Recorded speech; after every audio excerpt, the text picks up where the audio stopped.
Off. How we doing, guys? Welcome back to another episode of the Richie Hicks Jr. Sports Podcast. Tonight, we are going to be breaking down the events of the NBA playoffs. Mr. Zappy wants to jump into that. He has a lot to say about those Philadelphia 76ers. We got enough to play a basketball game here. Mm-hmm. Down below, we've got my man, Quentin Moore, a.k.a. The Mask, New York Giants Senate, in the building. How you doing, Q? All day, every day. You know what I mean? What's going on, people? Good to see you, brother. We got my man, Zach, brave man at that, joining this NFC East panel as a Charger fan. He's a real Charger fan, too. Looking forward to hear his reactions to the schedule release. And up above, my two co-hosts, Mr. Michael Zappy, Mr. Idris Salam, North Carolina and San Antonio, respectively. Good to see you, fellas. What up? All right. Without further ado, I want Zappy to rip, bro. Let's go. No, so before I do, I just want to send a shout out real quick to my Rangers, but more importantly, Nathan Uvalde. This is 2 starts in a row. The guy pitched 8 2/3 today, 1 out away from a complete game, 12 Ks, 1 walk. I'm loving what I'm seeing from this kid. But now, basketball. I don't even know whether we should start with the Sixers or we should start with the Suns, because I am going to talk about the disappointment that they both are as a team.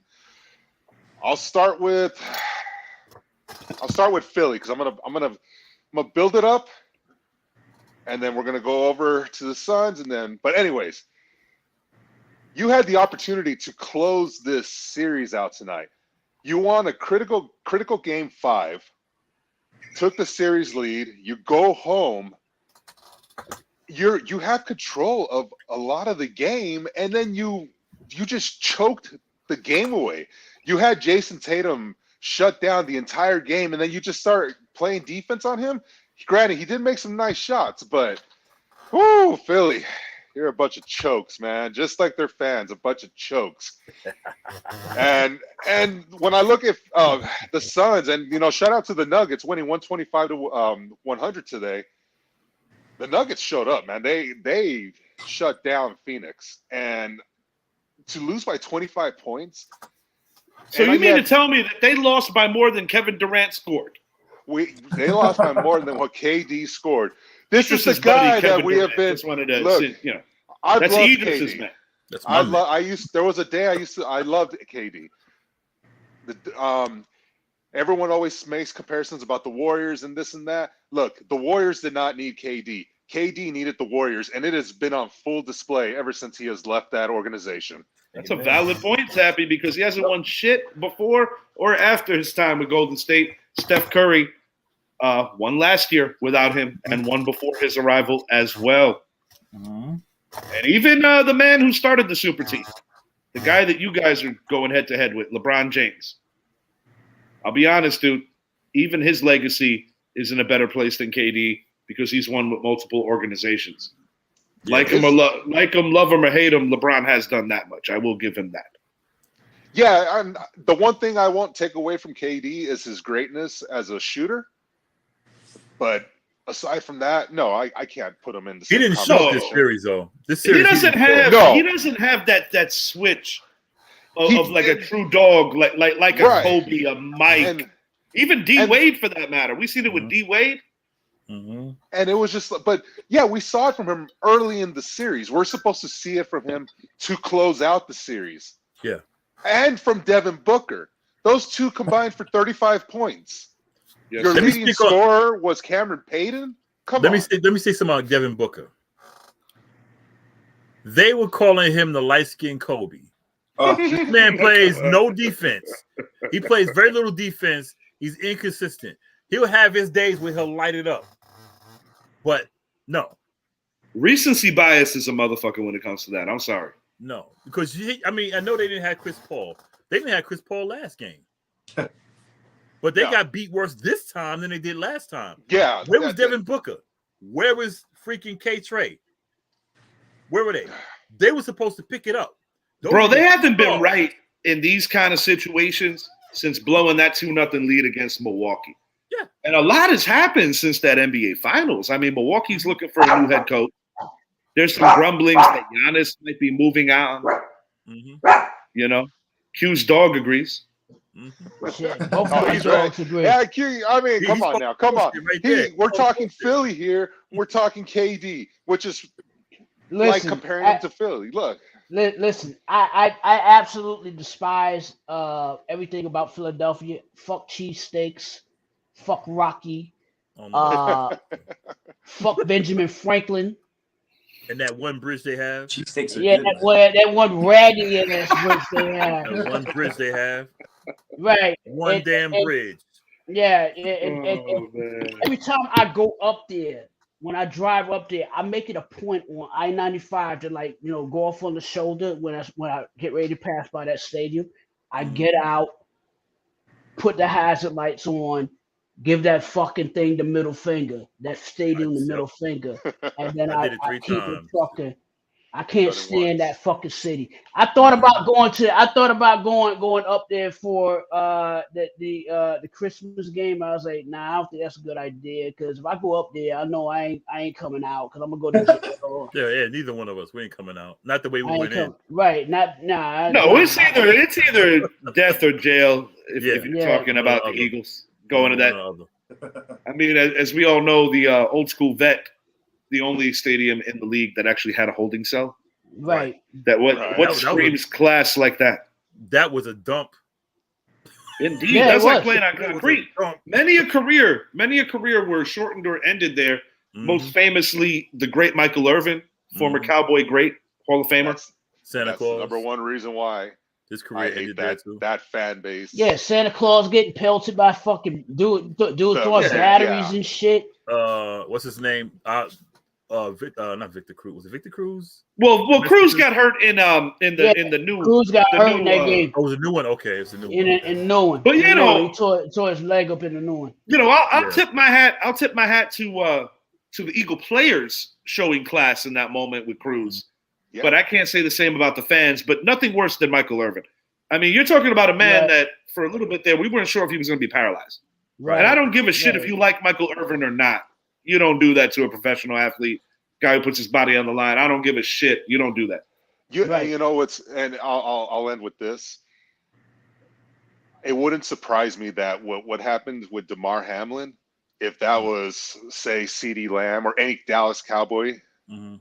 I think we would see a similar thing where they would be cheering. Oh yeah. That's You true. know that's the sad part about it. That's why they No, call it. That's why they call it is what it is. Shout out It is. Eli Manning for the double bird. He didn't give two shits about. Yeah, that was classic. Yeah, that was classic. He did a half-hearted apology, and I'm glad it was half-hearted because he didn't mean it. Because they didn't mean it. No, No. he didn't mean it. Good for you, He Captain. didn't mean it. Good for you, Captain. Your Oh, Chargers nice. almost ended up with Eli. Momentarily had him. That was a famous trade, 2004. Mhm. They Great didn't almost. draft. They didn't almost. They Well, you they know what ended I up with mean. him. That he actually got his yeah. his jersey dirty in a Charger uniform. You know, Phillip Rivers had a hell of a career, Hall of Fame worthy, no question. We got 2 Super Bowls though. So, having said that, things happen for a reason. You know, I don't necessarily think that Eli would have thrived in San Diego at the time, even though they did have a hell of a offensive roster. And I certainly don't think Phillip Rivers would have handled the New York media all that well. And, you know, I think our contingency plan going back to that famous draft was probably Big Ben. Yeah, it was. Yeah. Man. It was. Yeah. All right. Without further ado, I'm going to start with the Los Angeles Chargers. We're gonna hit on these takeaways from today's NFL schedule release. I'll tell you, every year I know that as football fans we get hyped for this, but I do believe that this year stands out a little more than most in recent memory. Los Angeles Chargers, Zach's boys. Is this the year quarterback Justin Herbert takes the next step and challenges Patrick Mahomes and the AFC elite? The elite meaning the Joe Burrows, meaning the Lamar Jacksons, assuming he's healthy, meaning obviously the king, Patrick Mahomes. Aaron Rodgers is now in the AFC, pulling the Tom Brady maneuver, changing conferences, making the Jets credible off the jump. Zach, I'll start with you. You are the resident Charger fan here. I know that you felt rather optimistic about your schedule. What are your thoughts on what's coming? I know last year you guys were marred by injuries, played a hell of a first half. Unfortunately, didn't finish the job against a hungry Jaguar team. Kellen Moore's in there now. What are your thoughts, buddy? Honestly, looking at the schedule, I think we have a chance to go like 12-7, maybe 11-5. Okay. I see our division matchups as being mainly the hardest matchups that we have, therefore being the Chiefs. I think our first loss of the season comes from Minnesota, actually, in week 3, I believe. Why so Minnesota? Do you think you guys might be overlooking? I'm worried about our cornerbacks. I don't think we're going to be able to keep up with the new receiving core. Fair. So, I mean, I'll tell you my takeaway when thinking about your division. Until Russell Wilson proves that he can resurrect what he had working in the Pete Carroll system in Seattle now with Denver, I'm not convinced that it's a quarterback-driven league, dude. So I'm not convinced that Denver is going to go anywhere this year, even though they have players. The Raiders, Jimmy G, has throughout the course of his career is a winner. But Josh McDaniels, to me, phenomenal OC, not a good head coach. And I don't care if he has Devontae Adams. He can't make plays with the arm that feature Devontae Adams to the best of his ability. True that. I'm going to get that out of the way. Defense, they have playmakers, but they don't have a great unit.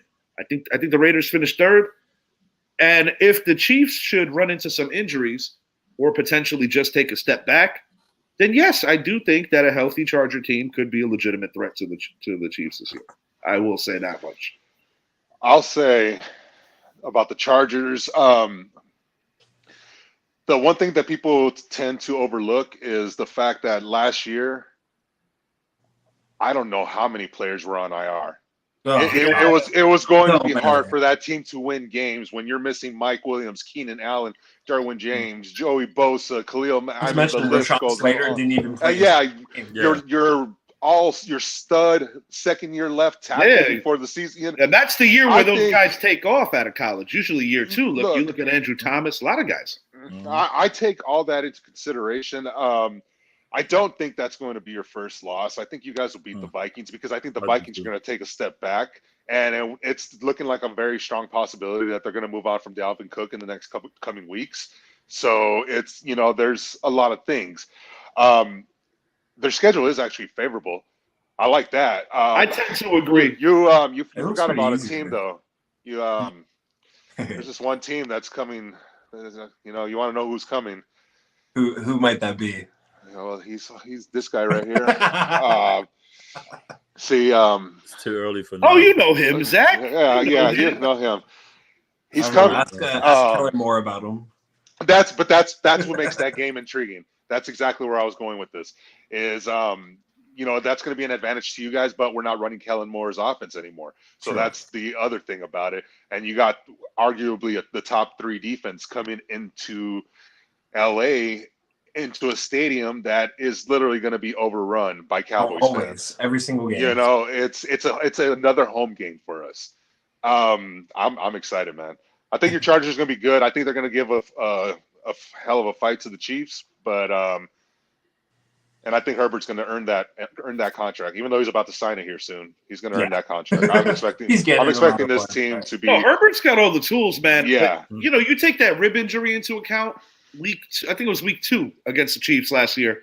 He threw the untimely interception that swayed the game for permanent after driving his team down the field. But I must say, Austin Eckler, it was a little ugly in the offseason, but it looks like, he's going to do what he has to do, be a professional, and, produce. I co-won a fantasy title with you on the back of Austin Eckler. True. Dude, and then don't forget this one thing. With that receiving core that hopefully stays healthy, they also added Quentin Johnson. Yes, they did. So that's just another toy for Herbert.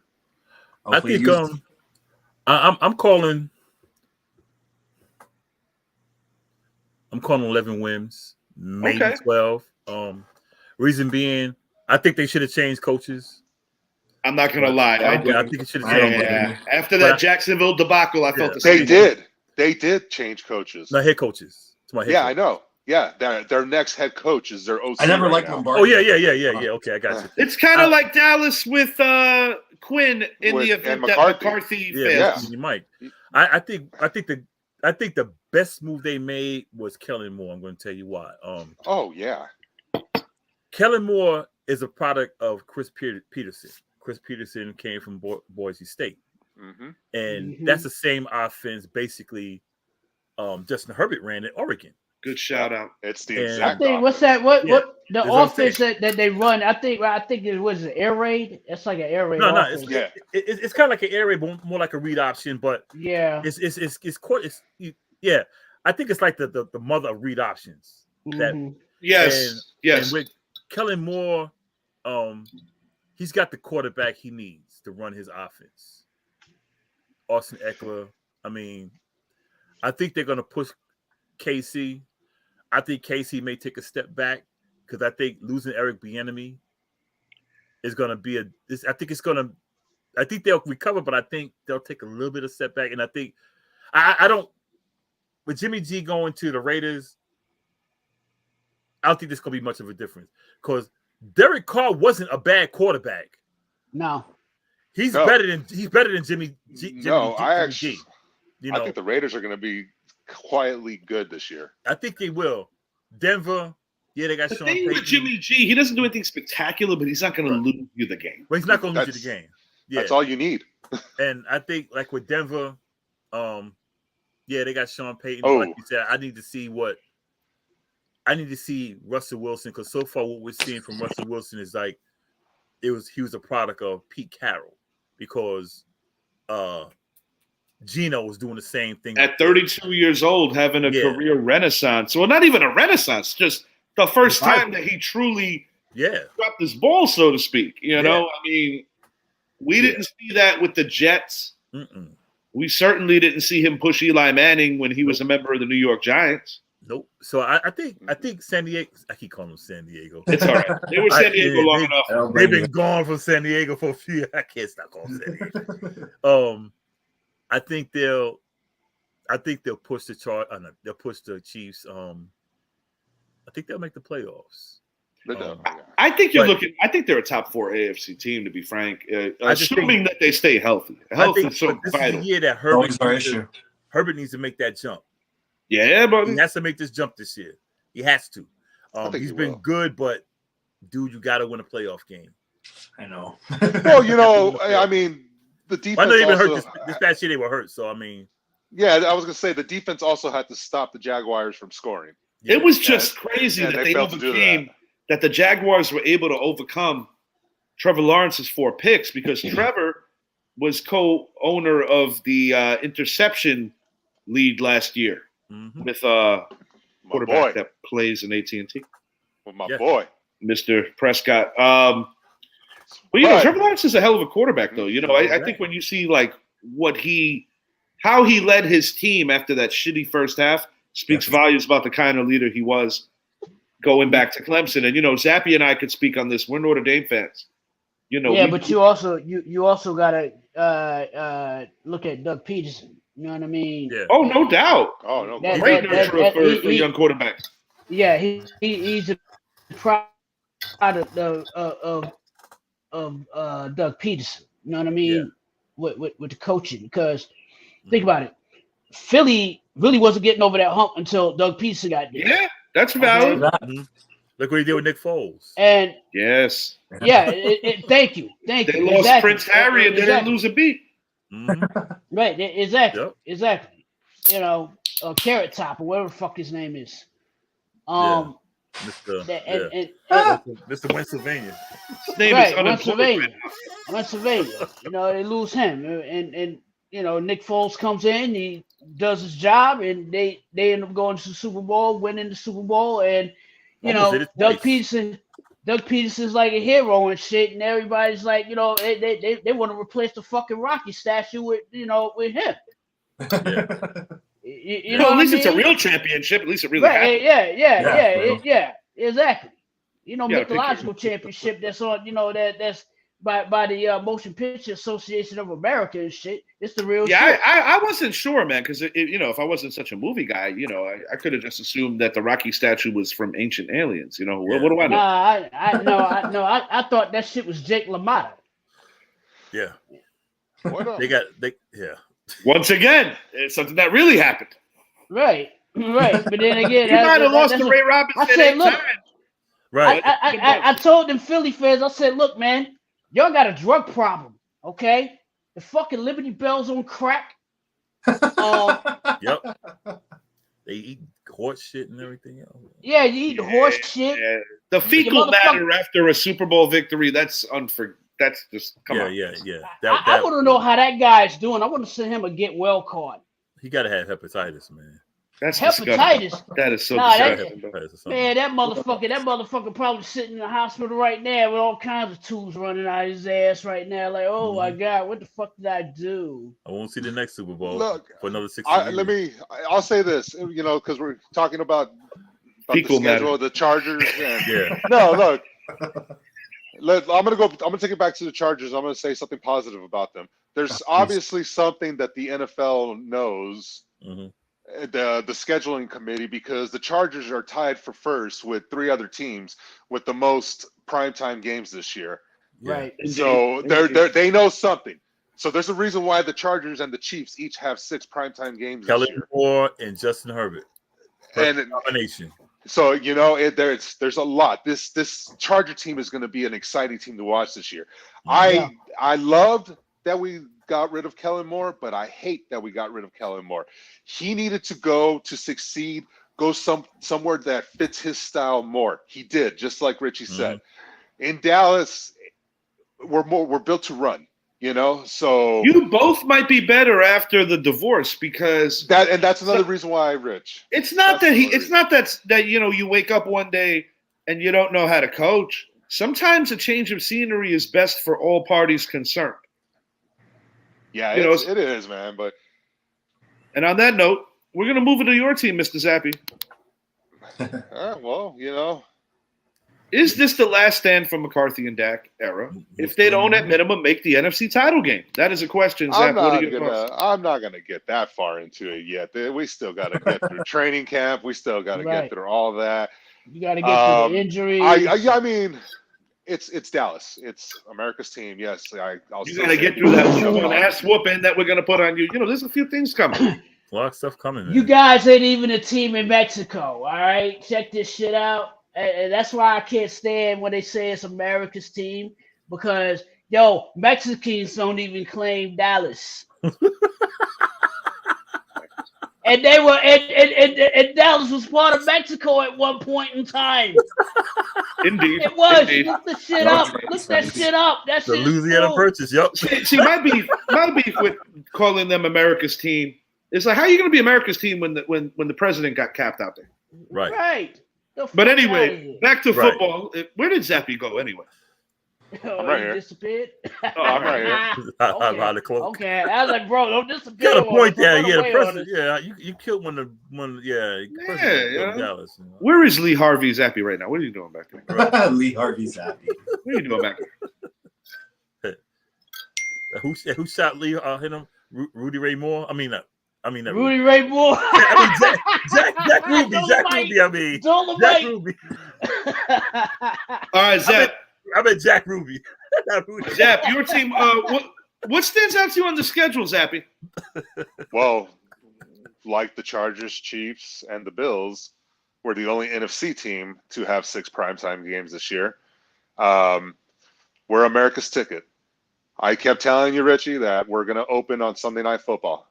And you said, no, you've been doing it the last few years. I was like, no. I was like, it's about ratings. Dallas will open. They gave us a matchup that we've seen 7 out of the last 12 years, was it? I believe it was. Yeah. Yes. So some crazy number, but it's been since 2019. I love our schedule at the beginning. I think Dallas is in position to get off to a prime start. Our itch is towards the end. You know, that's the one thing. So it wouldn't surprise me if Dallas is 8-1 6-3 to 8-1 during that time span. But then they need to get off to that fast start because the schedule does get tough at the second half of the season. I'm not going to make predictions and talk about my team. I'll do that in another show. But I'm just excited for the fact that 6 primetime games, and now with the new rule with the NFL and the flex schedule, being able to be on primetime for a 7th time, there's going to be people fighting for a lot of our games. And the Thursday element too, because last year Thursday night football really struggled with putting together premier matchups. Yeah, they did, and it's. I was listening to someone today and on NFL Network, and he was talking about the schedule release and everything, and talking about the whole flexing thing. And he said, the NFL does not care, because he's got a point. Is the NFL there to appease 15,000 fans? Because when you look at the numbers, they looked at the statistics. That's how many fans will probably end up getting absolutely screwed. Would you be okay with screwing 15,000 fans to appease billions? Yeah, absolutely. You're going to do it.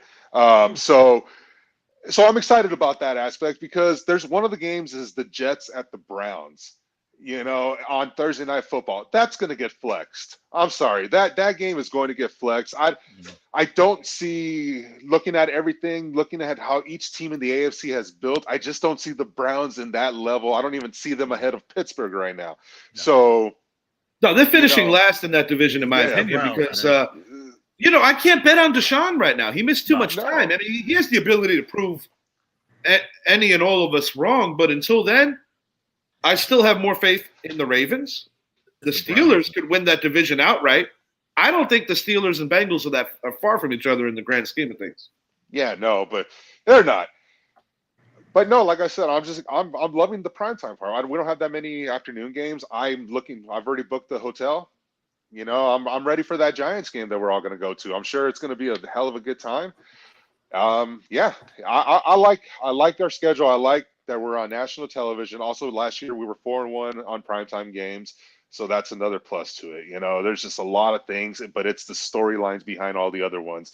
Facing Aaron Rodgers week 2 on the week, like that's a new team, a guy who's had your number in AT&T. And he's bringing probably the best defense that he's ever had in his professional career. Yeah, he is. And I talk about Garrett Wilson. He's like another Devontae. We could talk about the rest of the talent, but it's just the storylines are building there, So that's what I love about it. I love 6 games. You want to ask me which games I'm looking forward to the most? I'm looking forward to week 1. I believe we'll go into New York and win that game because of a big reason why. I told Richie earlier, if this game was later in the season in New York, I believe the Giants would win. But week 1, I think that works in our advantage, because while you guys are an improving team, there's the mental part of it. And also, I don't trust your receivers yet. You don't have Wan'Dale Robinson for that game. You did draft Jalen Hyatt, but that's week 1. Jalen Hyatt's going to be more along the lines of really starting to explode probably week 9 or 10. Maybe even week 7. So there's all those little things that I'm looking into it. Yeah, the defense will be better, but that's one of the games I'm looking forward to. I'm looking forward to Monday Night Football against the 49ers, week 5, going into Santa Clara. I'm hoping to go to that game, and it's just another big storyline.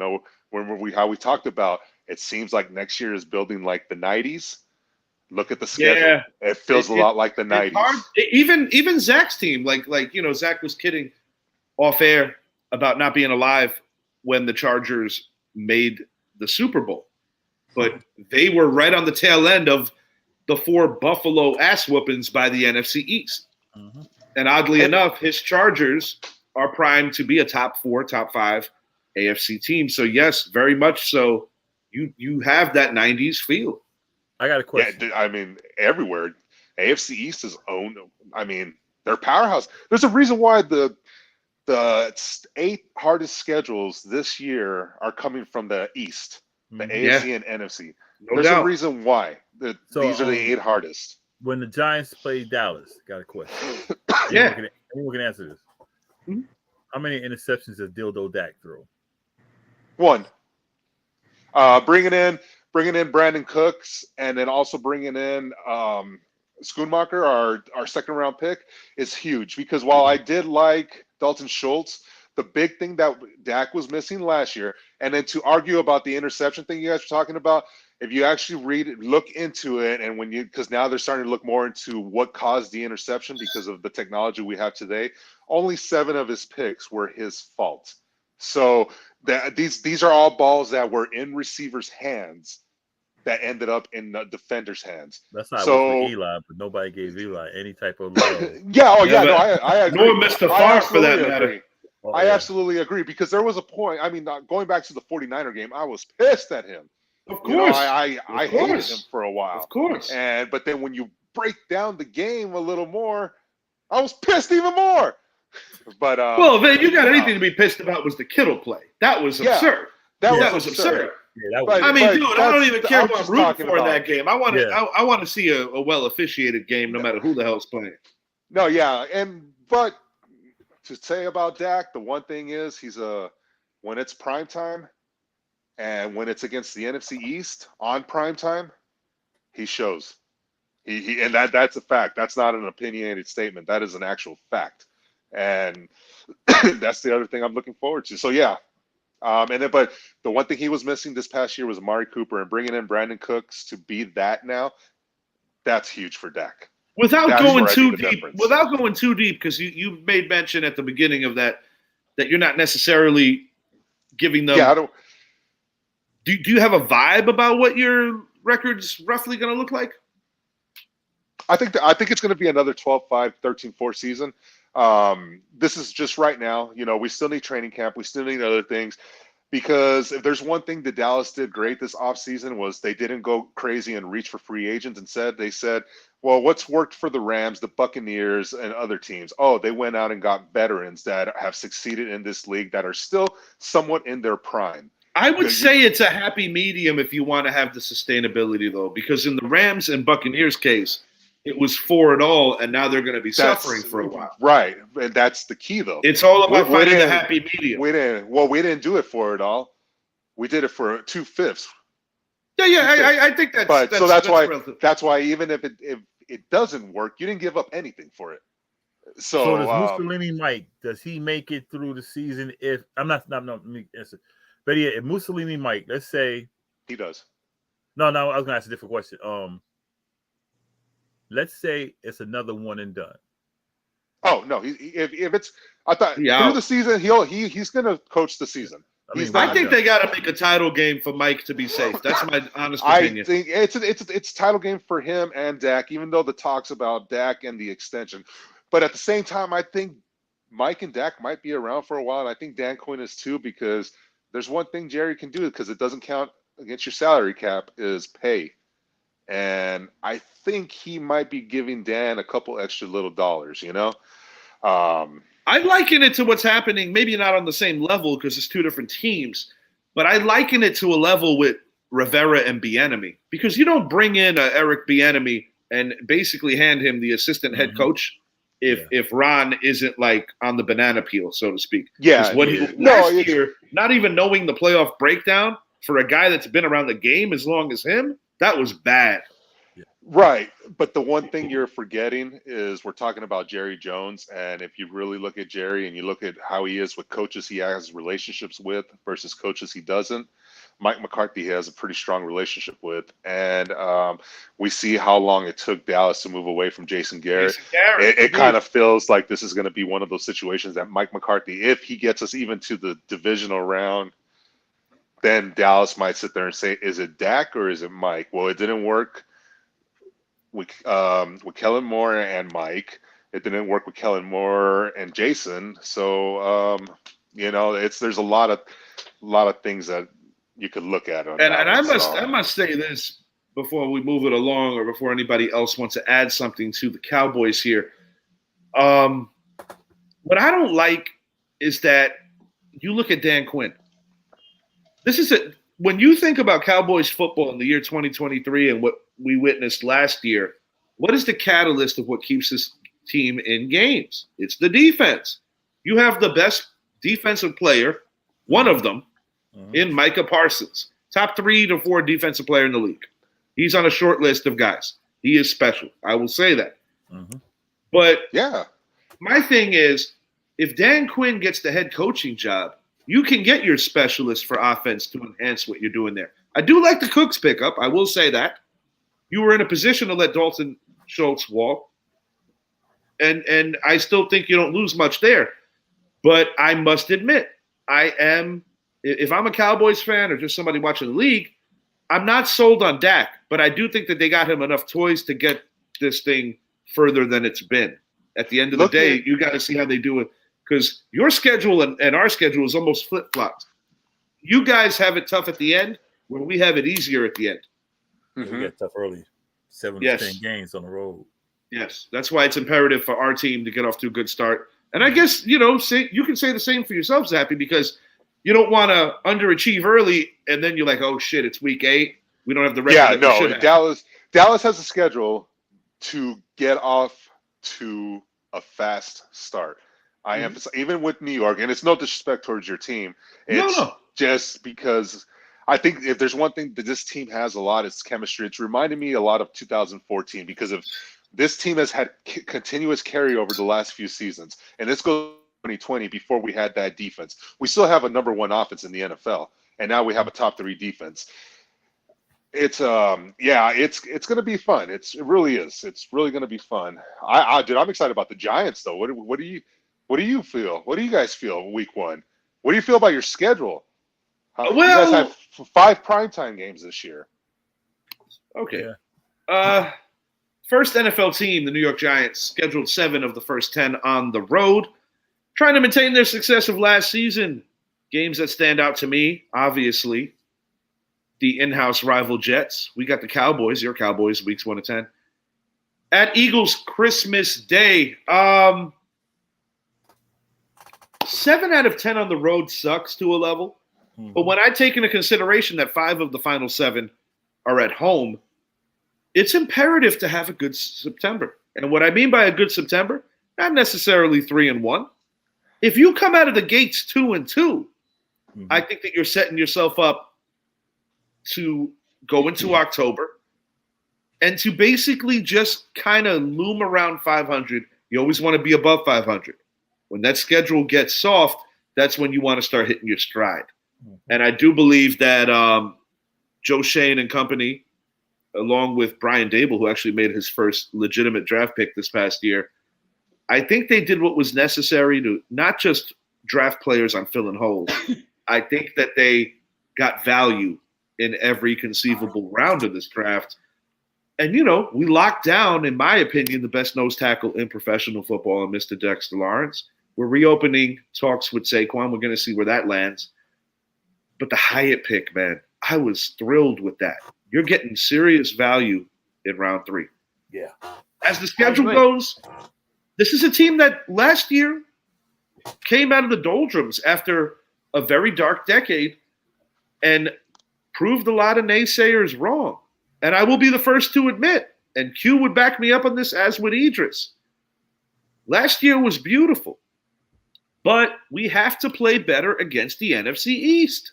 Yeah. Not name the Commanders, because if we don't go 5-0 against the AFC last year, we don't make the playoffs. That's right. Playoffs. We don't. The playoffs? Playoffs? Whoever wants to jump on this, I'm going to take a breather because I want to. I'm opening this. Here we go. Here's my take on this. Let's do it. When I looked at that schedule, and I was like, oof, it's going to be a brutal schedule. It's very brutal. And everybody's talking about, oh, it's 11. Social media fans like 11-6. I was like, nah, it's not gonna be 11-6. I could see possible 9-8. If it all depends on if we act right, okay. Yeah. The Giants are very streaky. Okay. Yes. Very. That's good and bad. Yeah. Yeah. Very inconsistent. It is. Historically, and this is what I follow our history since 1925. Follow it all. What do I always say? If Idris knows, the Giants are what? Cyclical. Right. We're like I always 5. say that. We're like a 5-45 team, something like that. Right. Historically, Right. yeah. Right. The And- hardware makes the inconsistency more tolerable. Yeah. Right. Oh, Right. The of eight course. rings, not just the 4 Super Bowl rings, Mhm. but the The 4 8, the 4 prior. Right. Okay. Indeed. And if Vince Lombardi or Tom Landry not letting him out the door potentially means more, and maybe Green Bay isn't even with a team, but these things all Right. happen for a reason. Mhm. Right. But I looked at that schedule. I said that Dallas game, that's kind of iffy. It depends on if Martindale gets that defense back to. They gave him every Four. conceivable toy, though. Yeah. Right. They have every conceivable toy, but it's all about putting the toys together, right? Mhm. Deontay gotta Banks' have- first game is against CeeDee Lamb. That's going to be sick, though, because it's a great trial by fire, because Yeah. Right. you're talking about a guy that has the best vertical of all corners in this particular draft. And he's going to get tested. He's going to get tested. Has some amazing talent. But you know what though?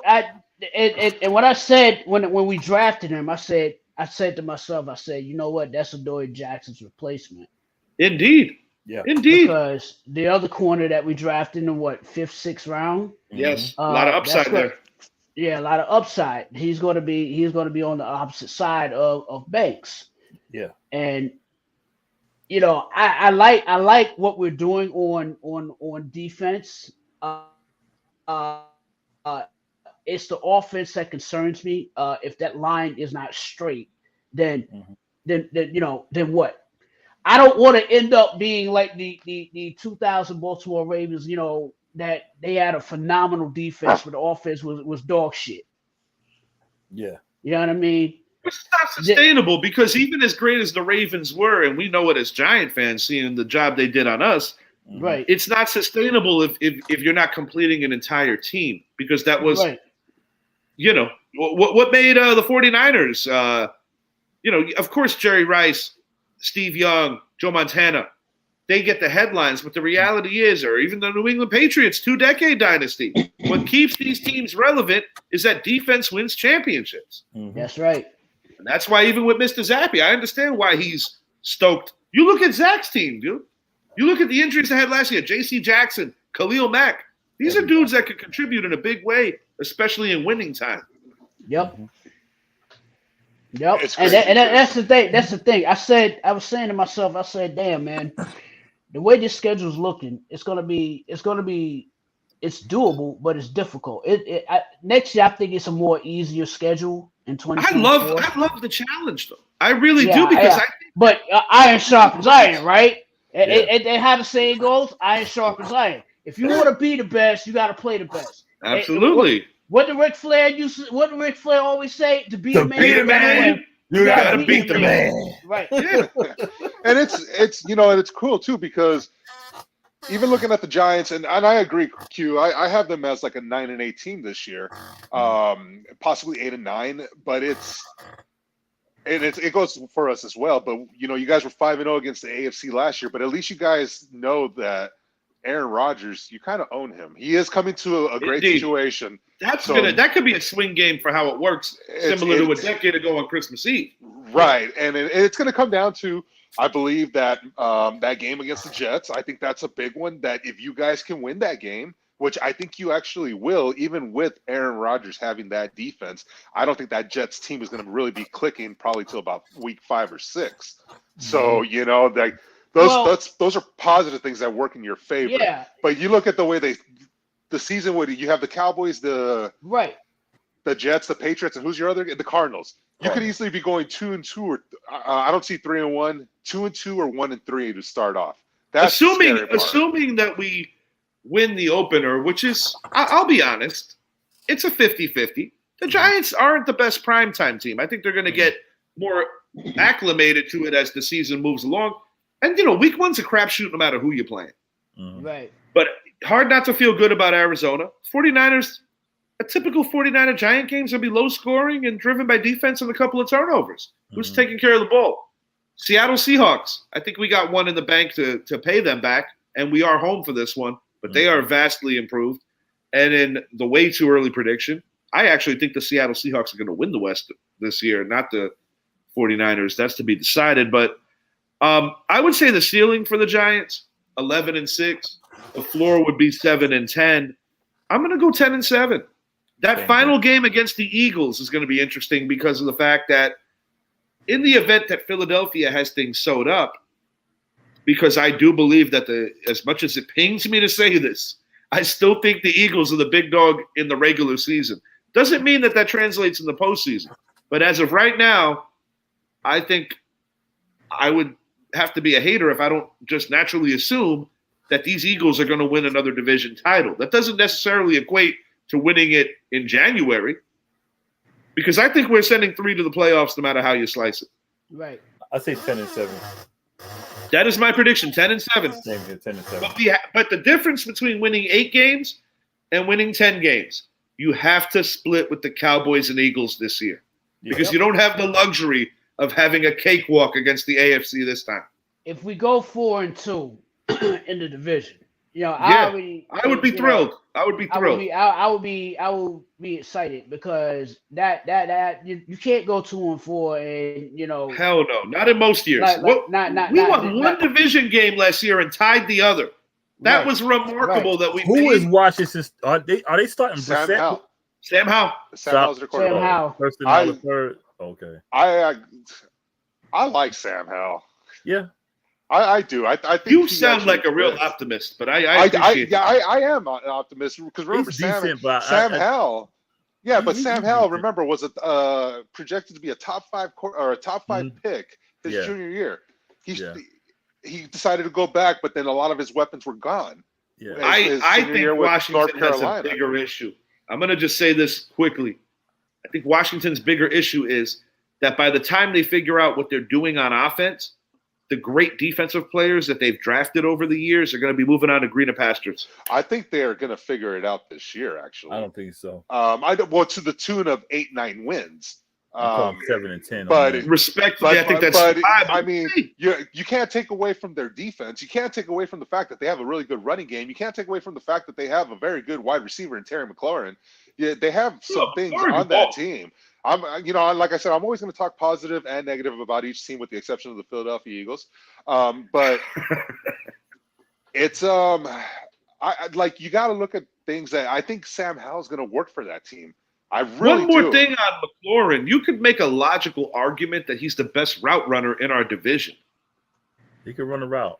He can run routes. Because, A.J. Brown, I'm not trying to take a shit on A.J. Brown or Smith, but the reality, or even Lamb, but the reality is they have better quarterbacks throwing the ball to them than what Washington's had. McLaurin is a dog. And that's what Sam Howell has. He has more of that zip. They're losing Taylor Heineke. But Heineke was streaky too. Well, no. I think it's Rivera made a fatal maneuver Heineke by bringing back Prince Harry instead of. Heineke had a lot of confidence in himself. I gotta give him that. They played for him. I'll say that much. He had no quit.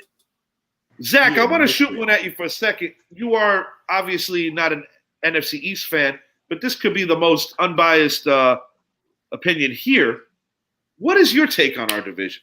Who do you like coming out, and are we sending 3 again? Are we sending 2? Are we going to suck like 2020? I could see you guys easily sending 3 this year. I think the Giants had one of the best back-to-back drafts I've seen. Yeah, years. They did have great drafts. A long time. The past 2 years, you guys' drafts have been insane. I haven't seen anything like it in years. I think you and Dallas are easily in the playoffs. And Philly, of course. So that makes 3. Yeah, and with the extra team now, it also makes sometimes a horrid month not be doomsday for you, because you do get that 17th game, and it's more of a war of attrition when I look at the NFL schedule now. It's all about injuries. Absolutely. It is. And the one thing I will say about the Giants is I think it's next year for you guys.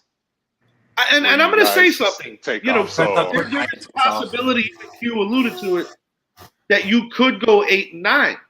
But the truth is, coming back in terms of what your schedule is and what your record is, doesn't necessarily mean that you're not a better football team than the year before. Yeah, but you know what? Like, and Zach could be right about this. Zappy could be right about this. Next year is a more favorable schedule because No question. You know, we all play the NFC South, and you already know I'm housed in Atlanta, and Giants come to Atlanta, so I'm front and center. Yeah, we're coming to Atlanta. Hell yeah. Oh yeah, I'm front and center. I'm like, yeah, the Senate will be in the building. Mm-hmm. We'll be there. I forgot the other AFC team that we played, the AFC conference that we played, but you know, NFC South is what I'm focused on because the NFC South is very weak. It's going to be weak this year. It's going to be weak next year. I believe our fill-in for next year. Let me think about that for a moment. It's not the South; it's the North more than. No, wait a minute. It should be the Actually, North. the fill-in might be the East. Next year's fill-in might be the East. Because our fill-in last year was the South. Mm-hmm. No, excuse me. No, it wasn't. The North. It was the North. Yeah, the North last year. The year before that, got to think of that. It just started last year. It just started last year. Okay, yeah. I got you, buddy. It'll be fun. It's going to be fun. I'm excited, but I mean, the Aaron Rodgers thing. I want to make one last comment about this. The thing I love about Aaron Rodgers putting on the green and taking over the tabloids in New York is that even with the tough schedule and everything else, I do feel that there's more pressure on those guys than there are on the team that has more success because of the fact, like I just said, he has all the tabloids.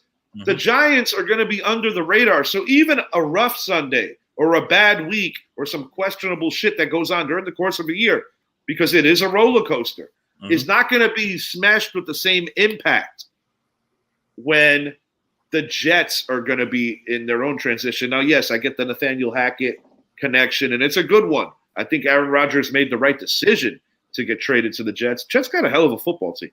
But you know, though, and this goes back to you know, everybody's talking about, you know, I see the Brett Favre comparison, right? To a level.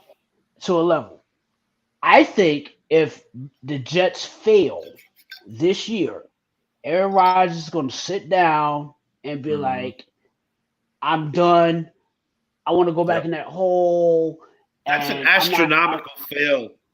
Right. You have to win a Super Bowl with what they did. That put the Jets on the clock. And a lot of my Jet friends were calling me up, damn, man, we got Aaron Rodgers. I'm like, yeah, but you only got him for 1 year, technically. Yeah. Right? If you don't do what you need to do, which is reach the Super Bowl and win that sumbitch, you're not going to see Aaron Rodgers ever again. He's going to retire, and then you're going to be really stuck in quarterback hell. In my genuine opinion, assuming that they finish, say, my prediction is that the Jets are going to crack the AFC title game this year. That's just my prediction. It's way too early also, by the way. But I do believe that Rodgers is going to give the Jets 2 years, possibly 3. But we all know what that third year could look like when you're a certain age. We saw what happened with Tom Brady. Tom Brady should have left after that tough loss to the Rams because even in defeat on that particular Sunday, he still looked better than the guy that beat him. And then you got the Super Bowl that you already won. Brady could have just walked away right then and there. Hanging around too long, he looked more like 2019 Brady. You know, the guy that threw that pick to Logan Ryan. I think with the Jets, I think they need to get at least to the AFC Championship game. I feel you, Idris. I'm with you on that. And I think he needs and see, with Rodgers, he has to do something because last year he blew that game. He blew that game against Detroit. The reason I'm optimistic for the Jets, and not that I wish them well or anything, it's just that you can make – it's not even really an argument. This is the best defense he has been gifted since the 2010 Packers. Right. He got all this stuff. He got all the defense. This defense is better than the 2010 Packers. No, I agree, but the 2010 Packers have hardware, so I got to give them that respect. Their defense got hot at the right time. We'll go with that. Yeah, but here's the thing: when a quarterback such as Aaron Rodgers comes to a brand new team, right? There's no chemistry there with that new team, and that's going to be the key to everything. everybody thinks he's gonna come in and just plug and play, and I'm like, no, it doesn't work like that. Mm-hmm. He's gonna have to develop chemistry with this new team. No, I hear that. I hear that. The good part about it, he has Lazard, which he knows Lazard. He's got a lot. He got his guys. man Cobb and Lewis there too. And But you gotta also look at how he is right now. And he's actually with them. He's with them. Yeah. And like he's helping his teammates out. Yeah. Because in Green Bay, he wouldn't even show up. No, I think the NFL should be. I think we're. God, I don't want to say he did it, but do you guys ever think that maybe he just purposely played his way out of Green Bay? I felt that 2 years ago. You know, I thought that the last. I don't think he's as spooked out with the big city as Favre. Favre wanted no part of New York, but the divorce wasn't as cancerous because Favre pulled too much of a show. After the 08 title game loss to the Giants, we all know how it ends. You throw the pick to C-Webb. He got very emotional. Then he's back in Hattiesburg. Then he's back in Lambeau, and he's in a fucking helicopter looking like fucking John Rambo and shit. It was too much.